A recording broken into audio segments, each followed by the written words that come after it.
রংপুর, রাজশাহী, ঢাকা, ময়মনসিংহ ও সিলেট বিভাগের কিছু কিছু জায়গায় এবং খুলনা, বরিশাল ও চট্টগ্রাম বিভাগের দু-এক জায়গায় অস্থায়ীভাবে দমকা হাওয়া সহ বিদ্যুৎ চমকানো, বৃষ্টি, বজ্রসহ বৃষ্টি হতে পারে বলে পূর্বাভাস দিয়েছে আবহাওয়া অধিদপ্তর।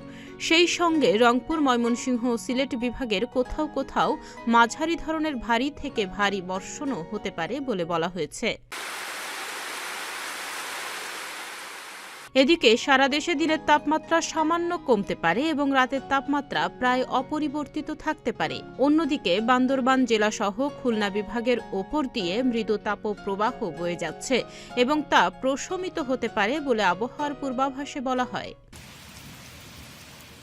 আবহাওয়া অধিদপ্তরের আরেক বিজ্ঞপ্তিতে বলা হয়েছে, আজ আকাশ আংশিক মেঘলা থেকে অস্থায়ীভাবে মেঘলা থাকতে পারে। এ সময় দক্ষিণ অথবা দক্ষিণ পশ্চিম দিক দিয়ে ঘন্টায় 10 থেকে 15 কিলোমিটার বেগে বাতাস প্রবাহিত হতে পারে। দিনের তাপমাত্রাও সামান্য কমতে পারে।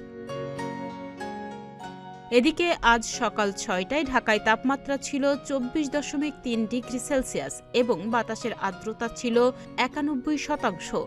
আর গতকালের সর্বোচ্চ তাপমাত্রা ছিল 34.6 ডিগ্রি সেলসিয়াস এবং আজকের সর্বনিম্ন তাপমাত্রা 24.1 ডিগ্রি সেলসিয়াস রেকর্ড করা হয়েছে।